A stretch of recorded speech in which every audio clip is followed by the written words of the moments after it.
To inspire, to uplift, different people share their gifts. A safe space and open door on a journey to explore human beings. Good evening and welcome to A Human Being. My name is Dwayne Wiggins Jr. and I am your host. Tonight we're talking about unlocking creativity. You see, a creative block is a phenomenon that makes it difficult for artists, writers, and poets and other creatives to move forward and try anything or make anything new. Experiencing creative blocks is an inevitable part of life, especially for artists and designers. It can come in many different forms and for a variety of different reasons. Identifying the source of the block is essential so you can take the appropriate steps to overcome it. One of the most common reasons for a creative block is the fear of imperfection. Now, I can totally relate to this. You see, many creatives consider themselves perfectionists, which can prevent them from pursuing ideas or completing projects. You see, the reality, however, is the only way to truly perfect your craft is by actually creating. So, my encouragement to you is to embrace your beginner's mind and don't fear making mistakes. It's always about the process, never the goal in your pursuit of creativity and artistry. Tonight on A Human Being, we discuss unlocking creativity with my special guest, songwriter, recording artist, and designer, Sherrod Allen. Thank you for watching, and we'll be right back. Human beings. Today, we are talking about unlocking creativity, and I am so happy to talk with designer, songwriter, recording artist, and Billboard charting New York native Sherrod Allen, who has taken his musical roots to the South, but has still managed to keep his Brooklyn DNA intact with the release of his latest project entitled Midnight Musical. Sherrod, thank you so much for joining me tonight. Welcome to A Human Being. What's going on, my brother? Nice to meet you tonight. Thank you, everybody. Glad to be here. Glad to be here. I am so excited to talk to you tonight. So, what we're talking about today is unlocking creativity. So, I know that you are a songwriter, you are a designer, you are a recording artist. So, you have to have some creative juices in there somewhere, right? Man, listen, it's somewhere in there, somewhere Right. in there. So I want to talk to you just to get a little bit background and for our viewers to learn a little bit more about you.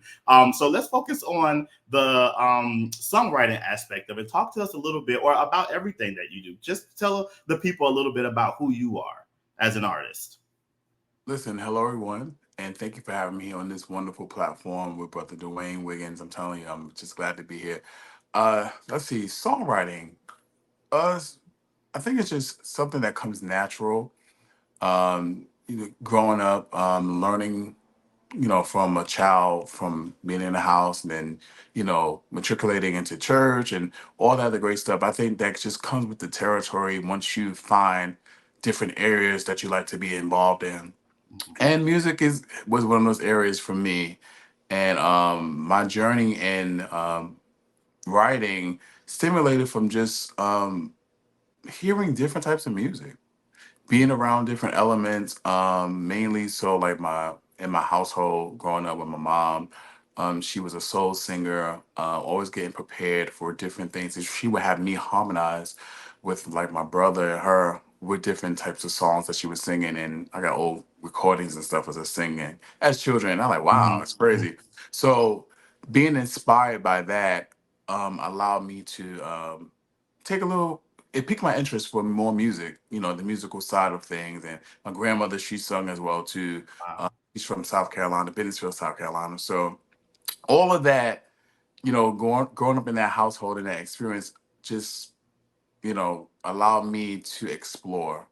And through that, I began to write little jingles and stuff like that, like putting little things together or Mhm. hear little stuff, down the line, and that's how it really came about. Didn't know how it was going to come out, but I just knew it worked for me. I was like, well, I like this, and from there, just I kind of just grew. Wow. That's pretty much my journey on learning in songwriting on that level, but mainly a lot of the material do come to me as I got older. I didn't know when I was younger. I didn't know too much about the songwriting aspect of it. I did go to school. I only played the trumpet That's it. But I don't play it no more. Um, I can't do it no more. But moving forward, just being around some great people in the industry, growing up in Brooklyn, I'm telling you, there's so many people and so much inspiration that I've learned and sat under for so many years, which allowed me to just be influenced to say, you know what, if if there's something that God wants me to do in music ministry, let's see what this is about. Mhm. And being able to do that has been just a joy, a pleasure. That's so amazing. I think that when I've talked to gospel artists in the past, or even people that grew up in church, that that will always say like, I grew up singing, and they were like forced to sing in church, and they were forced to sing. I'm not a singer, not by a long shot, but I remember me and my sisters, we could hold a tune, and I remember there were times where my mom or my dad would make us sing in front of people, and I hated it. So talk about your experience growing up, like when you would have to sing, like harmonizing with your mom. Did you find that to be enjoyable? Did you think at a young age like this is something that I want to do when I grow up, or this was just something that you knew that you were gifted to do? Well, I'm gonna let you in on a little something. I enjoy singing with my mom more so than I did enjoy singing in the church, Mm, because a mother's love is, it's like, all right, baby, you got it, hmm that type of thing. Or, all right, just try this. hmm It hits different when you have to sing in front of people. hmm And I was shy. hmm Honestly, I was really shy growing up. If it wasn't for my god sister, we call her Aunt Deborah. Listen, it was for Aunt Deborah, who was over the entire music ministry of the church I grew up in, pulling stuff out of me and all of the other young people at that time. I wouldn't be able to do half the stuff that I do today. She was one of the other persons in my life that really helped me to come out of that shell of, you know, doing stuff. I remember one of my songs that I used to sing in the children's choir was called "Do Lord Remember Me," and some of my peers, my church family, we would get together every now and again, we move to different places and stuff like that.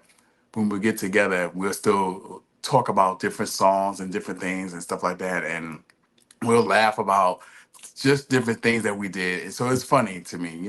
But yeah, it wasn't for. I honestly, like I said, I honestly did not like singing in front of people. I think more so now, I do it every now and again when it's needed, but I'd rather still be in the background. That's just me. Yeah, I I, really. I totally, I totally can relate to that a lot especially when it comes to writing. So let's talk a little bit about what today we're talking about unlocking creativity, and one Yeah. of the things you are a songwriter, and I want to talk to you about some encouragement that you can give to aspiring songwriters. Like, what is your creative process? Like, how do you unlock that creativity? It takes you to be centered in a place where you have the peace, um, of just wanting to do, being open, being able to hear. Um, just yeah, when I tell you I have like a whole plethora of songs, I have like a whole list of a catalog of songs. Just the other day, I wrote something just by some music that I heard.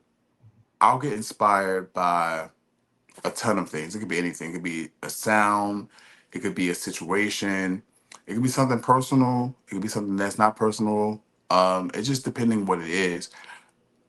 What I want to say to those that are in this field and wanting to do this, take your time and learn those that are in the business. Like I know we look at all of the premier artists of this time, but I like some of the older artists Hmm who helped the premier artists to be who they are today. Catch it. Yeah, exactly. All right. So, Exactly.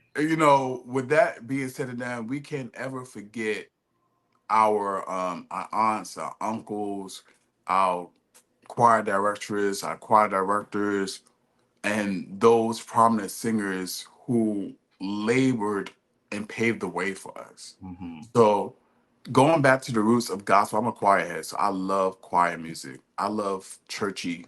music. That's just me. That's what I grew up on. I can get with the new gospel. Definitely I can. But in terms of all of the I don't exclude it out, if that makes sense. I Hmm. love it all. Yeah. I love it all. But I just really hold tight to the beginning ages of gospel. Mhm. Listen, I can totally tell. I was listening to one of your songs on your new album, Midnight Musical, and we're going to talk more about that. But one All of your right. songs, God's Right There, is definitely, it took me back. Like I'm from the South, and if I get so excited, you're probably like, he's real country. But I'm Okay. from the South, and when I heard the song, I was like, oh my gosh, this is what I missed. It took me back to my church that I grew up with. That was just a small church. It was a small white church, and it was choirs, and it was just people coming, and there were choir robes, and it was fantastic. And it just, listening to this song, God's Right There, is just such a phenomenal song. I want to talk to you about, you said that you are a choir head. What was your inspiration behind God's Right There? And we're talking about from your album, Midnight Musical. Guys, go download that on every streaming platform. You're going to be blessed. Let's talk about that a little bit. Okay, well, God's right there is just simply a message. Wh- when I wrote this song, I wrote it in mind of when it came to me. I was just saying, when the music came to me, it came to me in this style of a female group for some Mm-hmm. reason. And long story short, quiet as is kept, I thought about the Clock Sisters Uh-huh. for some reason. I mean, Uh-huh. just in my mind, I just thought about certain things concerning that. Mm-hmm. So that's a little backstory with that when it came to me. But overall, it's just a message of reminding people that God is right there, and everything that we deal with and all that we deal with on a daily basis. God is there in the good, the bad, the ugly, the indifferent. I wanted to bring in an element, a hymn part to it, Mm-hmm. and that's a part of it. As we listen to it down the line, those of you who go can listen to it. I wanted to continue to infuse the new school and old school, if you Mm-hmm. want to say, which I think old school is always in the forefront, because if you think about it, a lot of the songs that we hear today are remixed, or they go back to some of the older stuff and bring it up to date, up to speed, which is great. Mm-hmm. And that's something I did as well too, with the spin of just adding something else in there as well. So God's Right There is a song that hits for this day and time.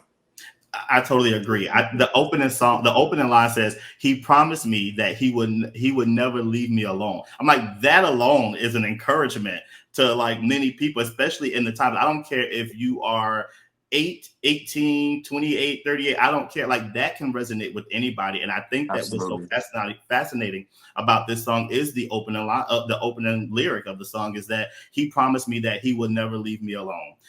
So what was your inspiration about that opening lyric? Because like that, I mean, as soon as the music started and I heard that, it just really was an encouragement to me. You know, anything that the Lord gives me, I believe is to encourage the people, and that is my prayer. My prayer is Mm-hmm. always to have something that's going to leave people encouraged, um, and uplifted. You know, that was the whole premise of it. Just that right there when the Lord gave it to me. I'm telling you, I was actually driving. I was driving somewhere, and I got a download, and it came up. So normally when that happens for me, I normally have to like quickly record it, at least the first part of it. I'm like, okay, now let me get back to where this is gonna take me. Uh-huh. But that's how I know it's just it'll start. I'll just start. I don't know. I'll just start singing or humming something that just a tune will just come to me. No words, nothing in mind that I put together before then. I'll just start singing. It could be in my worship time as I'm driving a lot of times, and that's how normally things happen. Yeah. One of the things that you just said is that you hope that like when the songs that you write, they encourage individuals. And I'm telling everybody, if you go and download Midnight Musical, you can tell just by the titles of the songs, like Be Thankful, I Believe God, The Lord is Worthy, God's Right There, Trust, Praise Him. Like those titles alone are all titles of encouragement. Why is it important for you to be an encouragement to the world? Why is that so important to you? Listen, we are the salt of the earth. You know, like the word of God says, we are the salt of the earth. We have to continue to season the world with the salt that the Lord has given us, the seasoning, the flavor of God, the promises of God. You know, just letting people, because some people haven't grown up the way that I have grown up. Mm-hmm. Some people may have not grown up with godly influences in their life. So and those that have grown up with godly influences, we want to continue to keep them encouraged because some people can lose their way along the way. You can be discouraged. Listen, we've come through so much in life, on a personal level, Yeah. on a system level. I mean, listen, every day, we're dealing with fighting um, all types of warfares in our Yeah. life. I've never seen so much um, depression and Mm-hmm. mental illness going on is heavily in this day and time, and in the Christian world as well too. Yeah. And there's things that people fail to talk about because it gets swept under the rug, or Mm-hmm. they'll know how to step to it because, or better like word, how to approach it. Yeah. Uh-huh. how to appro- excuse Mm-hmm. me, how to approach these things because of maybe the way they grew up, Mm-hmm. or maybe they just how just how they grew up, or they don't know how to open up. And I think it's important that we be transparent and let people know that yes, I'm saved, yes, God has kept me, but yeah, I still may deal with this. But because I deal with this doesn't mean that God is not with me. I have a savior. I have a resurrected savior who I can go to, who I can lean on. Mm-hmm. And so this is to redirect people and open position people's minds. Excuse Yeah. me, positions people's minds. this light don't want to work with me, y'all. They don't want to work with me. It's acting foolish. But It's listen, perfect. technical difficulties. It's okay. Listen, yeah, just to redirect people in a way of letting people know that there's still hope. You're not in this thing alone. And you can make it through any trial that you are ever facing. Yeah, I so appreciate that. Everyone, we're talking to Sherrod Allen, songwriter, recording Hey, artist, everybody. designer, and his new album.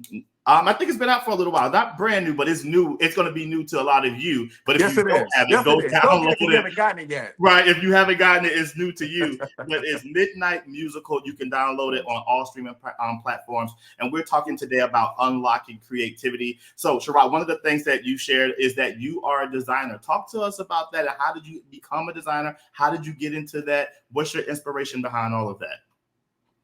Wow. Stemming from home. Listen, charity begins at home. Mm-hmm.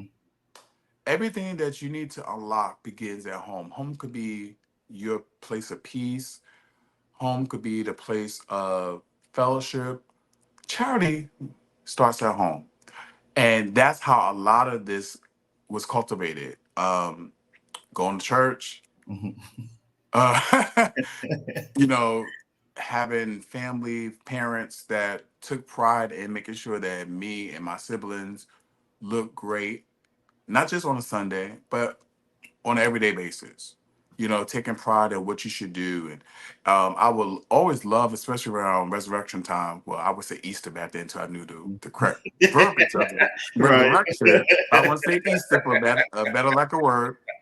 Um, Easter was a time where, you know, you put on your Sunday best. I mean, you put on your Sunday best every day, but the creative style of just being watching like my mom and my grandmom just like be creative, like, oh, you're gonna wear this with this. We're gonna get you this suit. You're gonna wear the bow tie and this. And a lot of people, I mean, I've been known for the bow tie guy from New York. So a lot of times you see people with these big old bow ties from back in the day. Uh-huh. It kind of stem from the style that the Lord has given me during that time. Mhm. So I love bow ties. I mean, I love it. I mean, it's a thing it's a thing that I love to do. And with the help of my godmother at the time, Amita Barry, she was the church seamstress.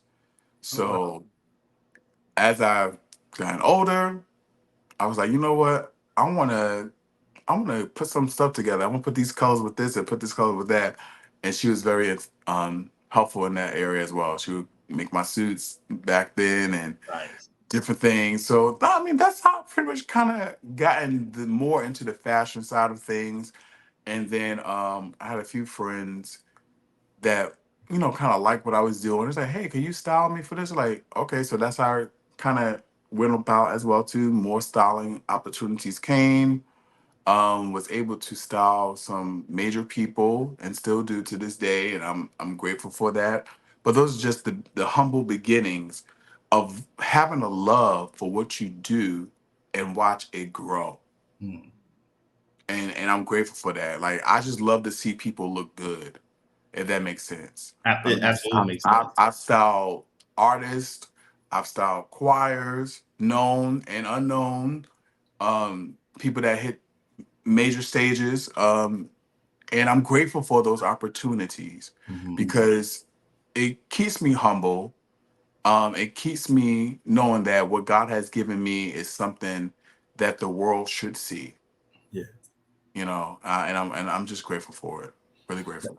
That's so amazing. It's awesome to be able to have these different gifts and talents that we know that God gives us all. And I always tell people, I'm like, everybody has a gift and everybody has a talent. It's just really trying to, find what it is, one, and then also have people that will be able to pour into you and to help you cultivate the gift. You've named quite a few people that have, I think it was your god sister, your godmother, your mom, your grandmother. Who are some other people who have inspired you on this journey of songwriting, being a designer, being a recording artist? Who are some people that have been very influential in your life? Wow. Oh, okay. Everybody. I I don't want to love leave that. nobody out. I don't want nobody texting my phone saying, You didn't say my You name. didn't say my name. You didn't do this. You didn't do that. Hmm. I've been there from the beginning. Listen, I listen, get listen. it. Everybody. But just to name a few, I guess this is what they call name dropping. Drop all the names you want. It's okay. This is a Okay. safe space to drop all the names. Okay. All right. Let's see. I've One of my friends, she actually I designed for her for one of the BET Awards, red carpet. I have pictures and stuff like that. She's actually a background singer for Tweet, and she actually has her own project out now. Her name's Awesome. Patricia My Time. So shout out to Patricia My Time. She's been very in my corner. I've done a few things for her. Um, who else have I done stuff for? Um, I've done stuff for let's see, some major choirs as well. I've done stuff for that's been seen on the Stellar Awards a couple of times. Dr. Ricky Dillard and New G. I've done some the men's neckwear for previous shows that they had. Um, who else have I done stuff for? There's just so much, man. Let's see. A staple bishop is Bishop Dr. Kevin Bond, Church Feet. Definitely. He has always been an encouragement in the very beginning of doing things. I want to shout out my pastor, which is Dr. Helen Wingate. I've done many things for her, styling from everything, creating hats, outfits, all that stuff. Nice. Definitely want to shout my pastor out in the Greater Faith Baptist Church. Nice. Amen. Thank God for them. Um, I've done a couple of accessories for Professor Hall, James Hall. Also, one of my musical influences. I've sung with him as well, um, and the church choir back in the day. Uh, who else I've done stuff for? Uh, Kerjima. It's a choir, Kerjima. Out in Connecticut. I've done stuff for them. I was glad to be a part of that project when the sisters they hired me to do all of their gowns for one of the anniversary. His name is AJ, to the AJ and Gwen from Connecticut. Done stuff for them. I actually assisted one of my friends with Youthful Praises, one of their projects back in the day where they wore all of the guys that don't like on the brown suits and stuff. So I assisted in that area years ago. Can't remember what project that was, Mhm. but I've done stuff for even for Vincent Bohannon. I've done stuff You for have a catalog, not just of music, but of people uh, that you have designed for, listen, styled, Jason and worked Wright. for. I've done That's some Jason amazing. Wright, Lillian Lloyd. I mean, I can name a few people. I can I can name a few more people, but I'm and low and others as well. Mhm, And I just want to say I thank them for all of the opportunities that they have afforded me to do stuff for them. mhm. I really do. I really do. That's awesome. I think one of the great things is to be able to have a variety of talents. I'm sure there's a lot of other things that you do. So I want to ask you a question. What Okay. is a talent that you have that people don't know about? That sounds like a Kamani Davis question.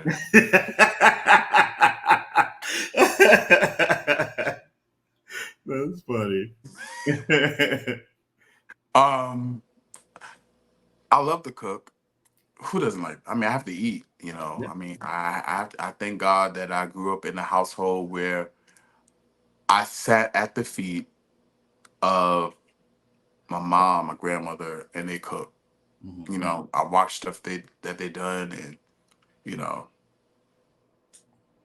I think I do okay for myself. I'm still here. Yeah. That's I think funny. That's a good I thing. think I do okay for myself. I'm still here. So I love to cook. That's one of the things I love to do. Um, that's something that people may know, may not know, but I mean, I'm sharing this with you on your platform. So yes, I love to cook. Perfect. I appreciate that. Everyone, we're talking to Shirai Allen, songwriter, recording artist, designer, chef. Ah, Um, okay, all right. And the list keeps on going on right? and on. The list goes on, and we're talking about unlocking creativity today, and just the importance of being able to, be in a space of be creative. I want to talk to you a little bit about, the space of being creative. Like, sometimes people are super creative and they feel so stifled, or they feel like what we like to call it in a box, and they feel like I can't be so creative, I can't be too creative, because what if people don't receive my creativity, or what if people don't like the way that I'm being creative? What would be your encouragement to those who are feeling like they are stuck in a box, but they want to bust out of it and just go and unlock their creativity and be able to express it freely? One of the things that helps me out is that fashion has to make sense. I know we live in a day and time where we see a lot of different things, Mm-hmm. but my model has one of my models, my personal model when I'm creating and I'm doing stuff, it has to make sense. Everything has to blend, everything has to flow. That's always been my my go-to. And if I could say this to anyone out there that's designing and doing something, like I know everybody wants to be creative and do the next thing and be the big thing, stuff like that. Do it. Explore it. Go ahead and do it. Explore your mind. Please do it because you know it's necessary. It's necessary. But one of my go-tos is always it has to make sense. I remember the time where um, my company, Clad New York, had the opportunity to do Fashion Week in London, London Fashion Week. And although we did just accessories out there, it was like a pop up scenario, got footage of that and everything.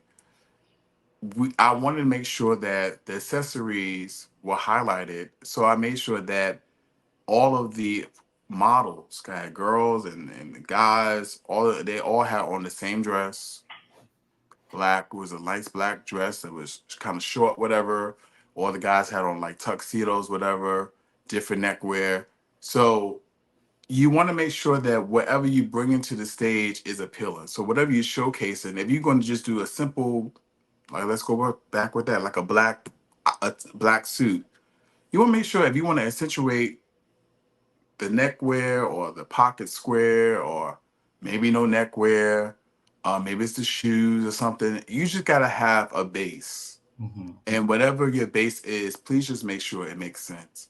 Because I've seen a lot of stuff that didn't make sense, and it just kind of concerns me at times when we're doing these things. No, No, I I'm understand your being concern. serious. I mean, I love big. I like gaudy. I do. I love it, but it has to make sense. It has to make sense. You can't have a sequence big old hat on, a sequence dress, and sequence shoes. It's too much. Gerard said, We "Stop doing that, y'all." we gotta. No, I'm not being funny. I know that it has to make sense. It has to make sense. If you're going to do it, it just has to be a blend. Take something out to be, give it, a little dryness to it to situate this area. But it's just, gotta look at it. How am I going to look when I walk out these doors? But what if some people think that they look good? Like, should they take, like, would you recommend, like, hey, take a selfie and send it to a friend? Or like, what would you recommend for those individuals that say, I think this looks great? I think if it's public knowledge, I think you give opportunities for people to say what they want to say because we live in a society where we have freedom of speech. And I think in this day of creators, I think people sometimes do things to get the likes and the follows, to get the viral. So some people do things just to go viral because they want to be known as this person that do outrageous things. Now some people do it and they just don't know. We have Yeah. to help them along the way. But in the approach of things, I would say you don't have no real friends. Because I know me, I second guess myself a lot. If I have to second guess myself a lot, I'm my first person. I'm like, no, I'm not going to do that. I don't feel comfortable in that. I'm not going to wear a suit and I can't close the jacket. Jacket ends right here and it should be right here. I'm not going to do that. I don't feel comfortable. It's just for me. It's just being comfortable. I mean, if it has a little gap in there, maybe to the extent, but if it's all the way out here, I'm not going to do it. I just need to get a bigger jacket, or I just need to lose some weight. I'm gonna do it. Yeah, I get it. So I mean, that's just me. You got to know how you feel in your clothing. What feels comfortable? How does it look? How does it fall? How when I sit down, is it going to look crazy? Am I going to look botched up, bunched up, or is it going to be seamless? So I think we just have to keep that in mind when we're doing these, when we're exploring. Yeah. I'm going to say that. I get I'm it. being nice. Right. Because you know what?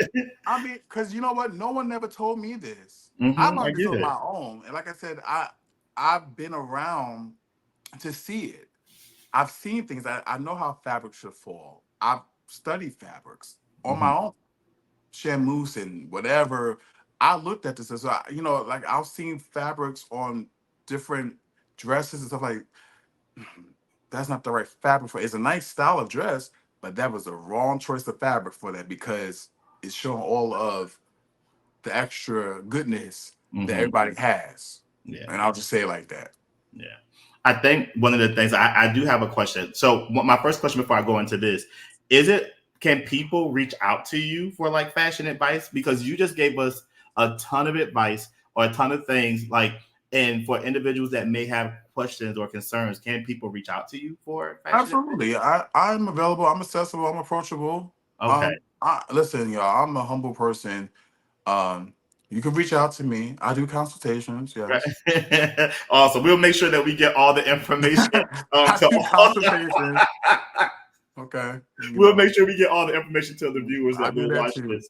Right. Absolutely. I love that. So you just gave us a lot of information about Yes, fashion. sir. I've heard you talked about music, fashion, songwriting. Which are you most passionate about, or do you view them all equally? I view them all equally. I think it all works hand in hand. Hmm. Um, because it all works hand in hand. Okay. That's just the basis of it. It works all hand in hand. If you're working with an artist, um, musically, writing for them, or if I'm, putting together a skit for them, all of it works together hand in hand. Hmm. It's just how you do it.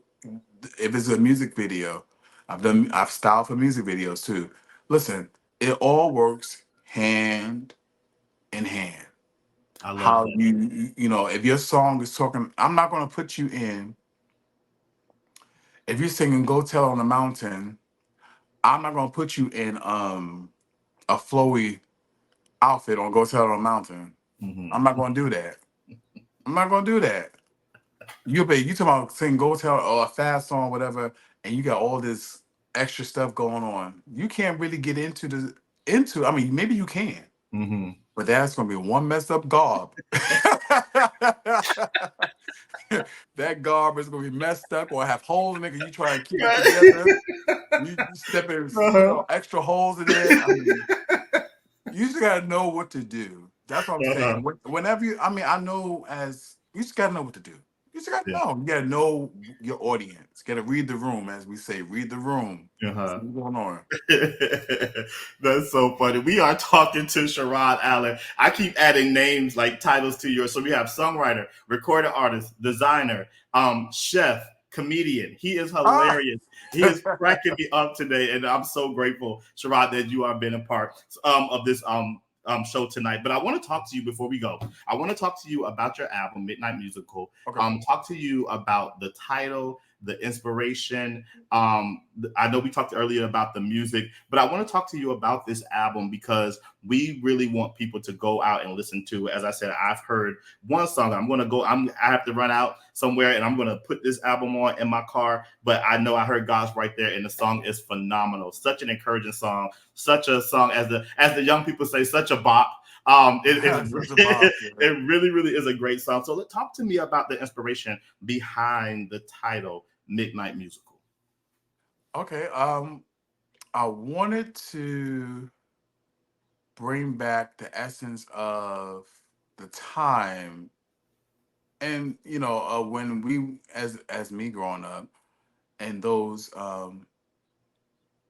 in my era, as a reminder of what we truly seen church as. Especially growing up in our time. Like, I know in this day and time, you have all these other avenues that kind of keep you encouraged and keep you occupied. But as I was growing up, all I had was church. Now I'm going to say all I had was church. But Hmm. predominantly, I love church. That was your And I foundation. love that was, yes, absolutely my foundation. And every weekend, just about, you would find me singing with my family choir, or either doing stuff at the church, going somewhere throughout the five boroughs of New York. And that's something that we all did. Hmm. And I enjoy going to these concerts, these services, leaving refreshed, leaving like, wow, I really felt like I've gone to the next level. And I'm telling you, growing up, being a young babe in Christ, was the thing for me, like, wow, like, I want to get closer to God. I want to make sure that I'm in tune to what he has for me. I want to see what more this Jesus is about, because not for the fishes and loaves, but just because I genuinely love him, because of what he has done and all of the things, many blessings he has brought into my life. So Midnight Musical is a testament of that. Just being able to reminisce, bring back the nostalgia of what has happened in my life, as a of what happened in those times. And some of those times are still going on. Not to say it's Mhm. not happening now, Yeah. but just to give for me a foundation and the basis of something that I experienced. Yeah. What I it would love be that. like. Yeah, I we love that. I 25,000 choirs on the bill. think And right. you get up there and encourage everybody else and shout. Everybody got their fast number. Yes. They say the A B selection, sometimes ABC Uh-huh, selection. right. Everybody shouting the house down, and we coming out, going to sing on the streets and carrying on and just having a good time. Going out to diners, and I just wanted to bring back that. I love that. You have some amazing people on your album. Please I share do. with us some of the people that you have for those who are Oh, watching. Tell them who's on the album. listen, I am blessed to have these persons to be a part. Now, let me just say this, y'all. I don't have a group. Again, okay, I know I don't have a group. People ask all the time, "Well, where's your group at?" I'm like, I don't have a group. I just the songs that the Lord has given me. This is something that I want to do because this is what it needs to be done. Mhm. So I have none other than Jamanda Clay. She is a vocalist as well for Vincent Bohannon and SOV. I have on here my family, Trayvon Perry, of Trayvon Perry and Team DP, who is also an artist himself, wonderful group, radio personality. I mean, he's out there just grinding and doing. I used to be their manager years ago when they first started. Wow. That's I actually awesome. was. I was his first manager, so I'm so glad for what the Lord is doing in his life, Team DP. I have on here also, what else I have on here? I have on here Bishop Kirby Brown. Bishop Kirby Brown, yes. Bishop Kirby Brown of Love Fellowship Crusade Choir, who is a staple in New York, who is pastoring and doing a great job. Known him for years and so glad that he um, was a part of this. And I have Pastor Vincent Bohannon on here as well. So I wanted to kind of keep everyone that I've named, they're all New Yorkers, Hmm. Brooklynites. Love I wanted so that. it was a whole theme around everyone that I've chosen to be a part of this because Midnight Musical is something that I've experienced growing up in New York, Hmm. I love going that. to these events. Yeah. I love that. Again, everyone, we're talking to Sherrod Allen and we're talking about unlocking creativity. So before we wrap up and before we go, I just want to ask you a question about you unlocking your creativity and what's next for you. Like, what can we expect from you next? Or what are some of your dreams and goals that you hope to accomplish soon? My goal is to continue to create music and for it to reach the hearts of the people on any level that it may. Um, I'm I'm often reminded of the time where one of my my tax lady at the time, she reached out to me and said, my sister's been listening to your project, and she had some health issues and challenges, but every time she listens to your project, she feels uplifted. She asks for it to hear it every day. So that right there encourages me to keep going on, to Mhm. continue reaching people on that level. Because so many times we look to for the big names, but we forget about those who are in our village. Yeah. And the people that are in your village are your core support. I know we want to reach this one and that one, but the word of God says the heart of the king is in the hand of the Lord, and like the rivers of water, he turneth it whether he which. So that means favor will come because if you're doing it for God, God will always open the door. God will always increase you no matter where you are in life. Mhm. It may not be where you want it to be or you think it should be, but when God does it, it's always absolutely amazing. So I definitely want to continue to be creative with music and allow God to and remain in the prostrate where God can continue to speak to me and continue to have those downloads come. And listen, whatever God has for me, I thank God for some of the awards that we were able to win so far. I'm grateful for that. The Gospel Choice Music Awards. Grateful for Dr. Holmes, and also for Tim Arrington for the Kindred Award. And who knows what else is to come. I've been nominated for a few other awards, and it feels good. I'm grateful for those outlets. Hmm.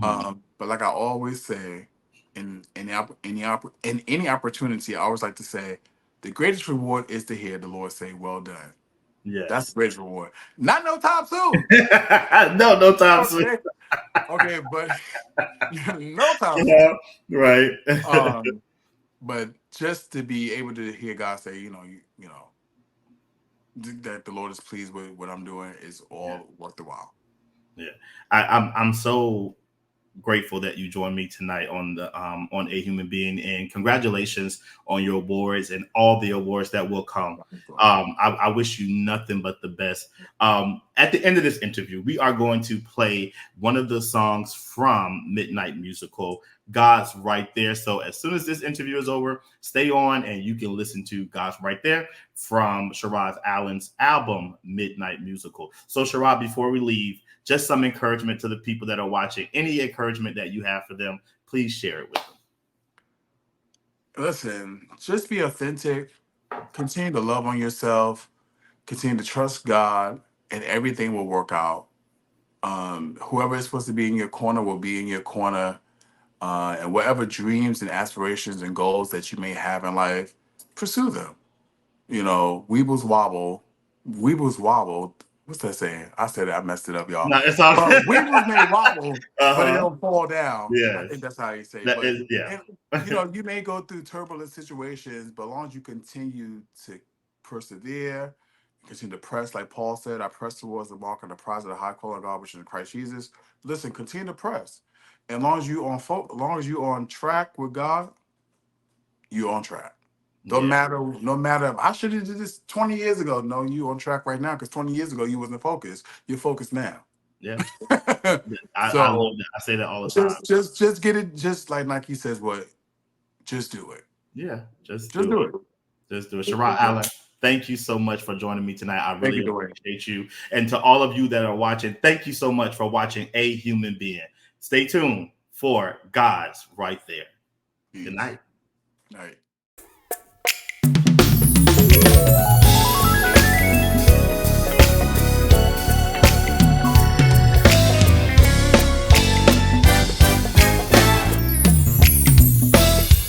He promised.